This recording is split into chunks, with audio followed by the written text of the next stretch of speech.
Selamat datang di video pembelajaran tentang pasar modal.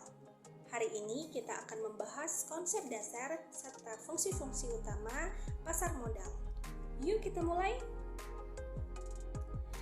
Mari kita mulai dengan pengertian dasar. Pasar modal adalah tempat bertemunya pihak-pihak yang memiliki kelebihan dana dengan pihak-pihak yang membutuhkan dana melalui perdagangan sekuritas seperti saham, obligasi, dan reksadana. Jadi bisa dibilang pasar modal adalah tempat bagi investor untuk berinvestasi dan perusahaan untuk mendapatkan dana. Pasar modal sendiri memiliki banyak fungsi penting. Salah satunya adalah sebagai lembaga perantara yang menghubungkan antara pihak yang membutuhkan dana dengan pihak yang memiliki kelebihan dana.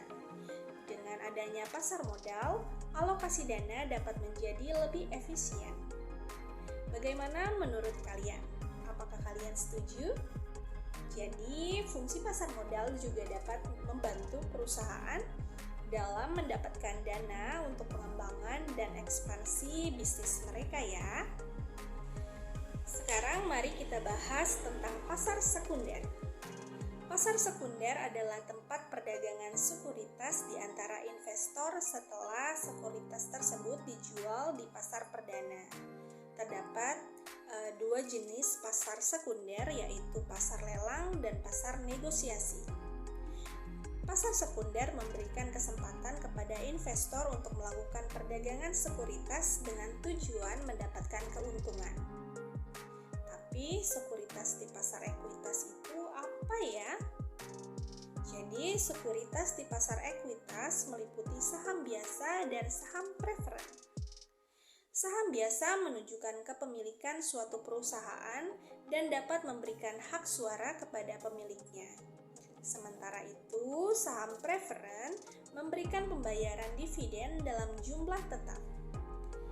Bagaimana tanggapan kalian? Apakah menurut kalian saham preferen merupakan pilihan yang menarik bagi investor yang menginginkan pembayaran dividen tetap? Nah, sedikit informasi ya, terdapat beberapa istilah terkait pembayaran dividen, seperti cum debt, ex debt, recording debt, dan payment debt. Jadi, kalau kalian tertarik dengan pasar modal, sangat penting ya untuk memahami istilah-istilah tersebut agar dapat mengoptimalkan investasi di pasar modal. Sekarang mari kita bahas tentang sekuritas di pasar obligasi.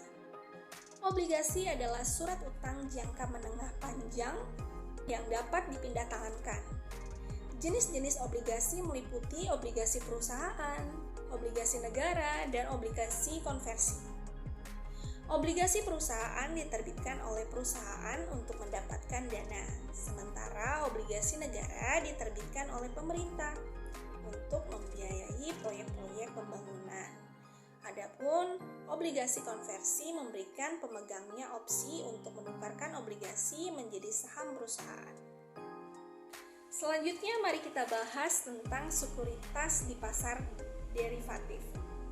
Sekuritas derivatif adalah aset finansial yang nilainya diturunkan dari aset lainnya, seperti saham atau obligasi. Jenis-jenis utama dari sekuritas derivatif meliputi kontrak berjangka dan kontrak opsi. Kontrak berjangka adalah perjanjian untuk membeli atau menjual aset tertentu pada tanggal tertentu di masa mendatang dengan harga yang telah ditetapkan. Sementara itu, kontrak opsi memberikan hak kepada pemegangnya untuk membeli atau menjual aset tertentu pada tanggal dan harga tertentu. Namun, bukan kewajiban ya. Sekuritas derivatif sangat penting untuk mengelola risiko investasi dengan lebih baik. Namun, investor juga perlu waspada terhadap kompleksitas dan risiko yang terkait dengan instrumen derivatif. Nah, terakhir mari kita bahas tentang reksadana.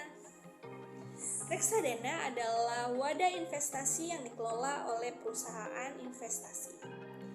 Jenis-jenis reksadana meliputi reksadana pasar uang, reksadana pendapatan tetap, reksadana saham, dan reksadana campuran. Reksadana pasar uang biasanya berinvestasi pada instrumen keuangan jangka pendek. Sementara reksadana pendapatan tetap menginvestasikan dana dalam obligasi dan instrumen pendapatan tetap lainnya. Reksadana saham berinvestasi dalam portofolio saham, sedangkan yang terakhir reksadana campuran mencampurkan investasi dalam saham dan obligasi. Nah, itu tadi pembahasan tentang pasar modal dan berbagai jenis sekuritas yang diperdagangkan di dalamnya. Terima kasih telah menyimak. Jangan lupa untuk menyimak video-video pembelajaran selanjutnya. Sampai jumpa.